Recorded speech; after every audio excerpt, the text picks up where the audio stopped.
4 PM news network में दोस्तों आपका स्वागत है। मैं हूं आपके साथ राशिद ज़हीर। ट्रंप साहब का अपना प्लेटफॉर्म है ट्रुथ करके।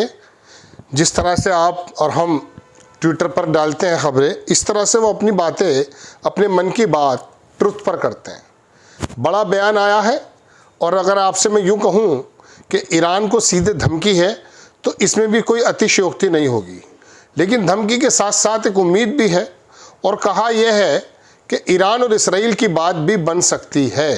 पहली खबर।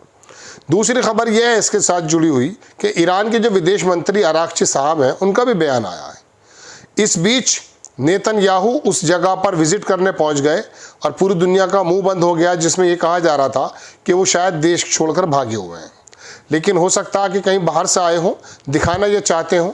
इसके अलावा 3-4 खबरें और बड़ी बड़ी हैं दोस्तों, मैं आपको दिखा देता हूं। आप मेरे साथ कुछ देर बने रहिए, मैं आपको बताता हूं बड़ी बड़ी खबरें मिडिल ईस्ट से क्या हैं। और दूसरी बात यह है कि मिडिल ईस्ट से संबंधित अब पूरा भारत बन गया है, पूरी देश बन गया है, पूरी दुनिया बन गई है। क्योंकि ईरान के अंदर अगर ये झगड़ा, ये युद्ध ज़्यादा जाता है तो स्ट्रेट ऑफ हॉर्मज़ जो मैंने आपसे कल कहा था, सुबह कहा था सॉरी, उसका और ज़्यादा प्रॉब्लम में आ सकता है।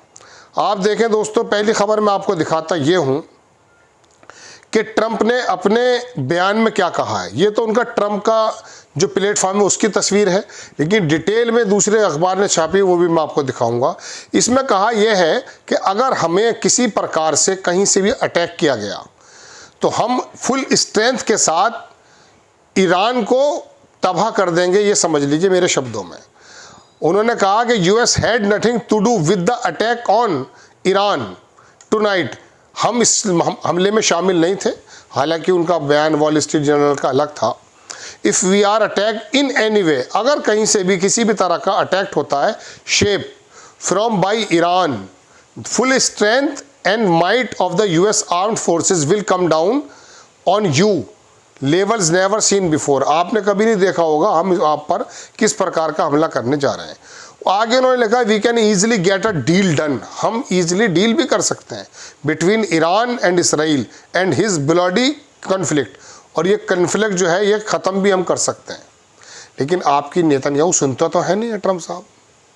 आपने कई बार कहा बंद कर दीजिए, हालांकि दिल से नहीं कहा, लेकिन फिर भी ये बयान। खबर देखिए, इसराइल के प्रेसिडेंट हैं इसाक हर्जोग, वो जो वहाँ बड़ा हमला हुआ है उसके बारे में उन्होंने कहा कि very sad and difficult morning.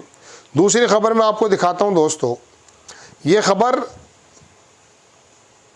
ये है कि जो ईरान ने हमला किया है, ये अल-मायादीन की खबर है, लेबनान का बड़ा अदारा है, संस्थान है, यानी कि 10 सेटलर्स किल्ड।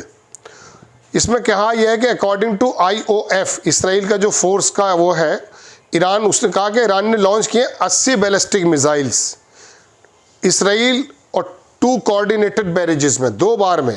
पहली बार में उन्होंने 40 मिसाइल मारे हैं और दूसरी में उन्होंने 35 मारे हैं। इसके अंदर उन्होंने बताया काफ़ी बड़ा नुकसान है। इसके अंदर ये भी उनका कहना है कि डायरेक्ट हिट लगा है बैट यम लेफ्ट में, 6 सेटलर्स मारे जा चुके हैं, 200 वुंडेड हैं। तेल अवीव की तरफ से एक बयान और आया है दोस्तों, इसके अंदर यह है कि इसराइल जो है दरअसल बेसिकली एक्सपोर्ट करता है distraction, terror, displacement, had finally fired back, अब उसकी तरफ वापस आ गया। ये अल-मायादीन की खबर मैं आपको दिखा रहा था। इसराइल हैज़ किल्ड 75, कल मैंने आपको खबर बताई थी कि 60 लोग मारे गए, अब उनकी 75 हो गई। जो इसराइल ने हमला किया था दरअसल ईरान की रेजिडेंशियल एरिया में, उसके अंदर 20 तो बच्चे ही बताए जाते हैं, वुमेन और वो ज़्यादा हैं। दूसरी खबर देख लीजिए, ये एक बड़ी खबर है न्यूयॉर्क टाइम्स की तरफ से जो मैं आपको दिखा रहा हूँ। बहुत सारी खबरें एक साथ बता देता हूँ। न्यूयॉर्क टाइम्स में ये कहा कि ईरान के न्यूक्लियर प्रोग्राम पर जो हमला हुआ है वो इतना बड़ा हमला नहीं है कि ईरान की पूरी न्यूक्लियर जो प्लांट्स हैं वो ख़त्म हो गए हों। उसके अंदर कुछ नुकसान तो हुआ है, लेकिन बहुत बड़ा नुकसान नहीं। ये न्यूयॉर्क टाइम्स की खबर है जो मैंने आपको दी है। दूसरी खबर बताता हूँ दोस्तों आपको। खबर यह है कि यमन की तरफ से भी जो स्पोक्स पर्सन है याया सारी, उनका भी बयान आया। उन्होंने भी 2 हमले हाइपरसोनिक मिसाइल से पैलेस्टाइन 2 के नाम से इसराइल पर किए। अब ये पूरा बयान है जो मैंने आपको ट्रंप का बताया था। उसके अंदर लिखा यह है कि यूएस प्रेसिडेंट डोनाल्ड ट्रंप ने कहा कि United state was not involve in the attack on Iran tonight. Iran के ऊपर जो हमला हुआ था उसमें अमेरिका शामिल नहीं है, लेकिन अमेरिका के अखबार और इसराइल के अखबार बराबर कह रहे हैं कि हेल फायर नाम के जो मिसाइल्स हैं 300 वो अमेरिका ने इसराइल को दिए और उसी से हमला हुआ है। आप कैसे कह रहे हैं? आपकी बेसिस से, यानी कि अमेरिका की बेसिस से रिफ्यूलिंग की जा रही है इसराइल के जेट्स की। इसराइल के जेट 1600 या 2000 किलोमीटर के बीच का डिस्टेंस है। बराबर में आप पहले चलेंगे उर्दन यानी कि जॉर्डन चलेंगे, फिर इराक चलेंगे, फिर जाके ईरान आएगा। तो ऐसे में अमेरिका जो इसराइल के विमान हमला करने गए थे उनको रिफ्यूल करने का काम वहाँ पर हुआ है जहाँ पर अमेरिका की बेसिस हैं। अब वो कह रहा कि जी हम इसके अंदर शामिल नहीं थे, लेकिन अब आगे उसने कहा कि अगर किसी भी तरीके से ईरान पर, अमेरिका की किसी बेस पर या कहीं पर हिट हुआ तो हम फुल फ्लैश हमला कर देंगे ईरान पर।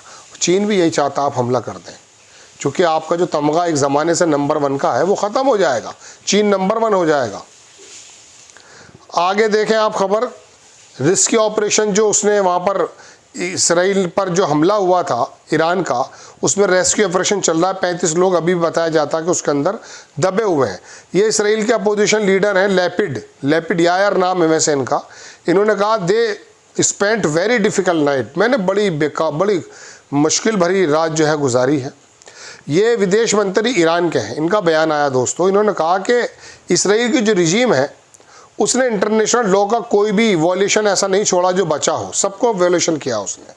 आगे उन्होंने कहा कि इसराइल का जो अनप्रेसिडेंटेड एग्रेशन था अगेंस्ट ईरान वो ignored by the UN security council, वो बिल्कुल इग्नोर करके हमला कर रहा है।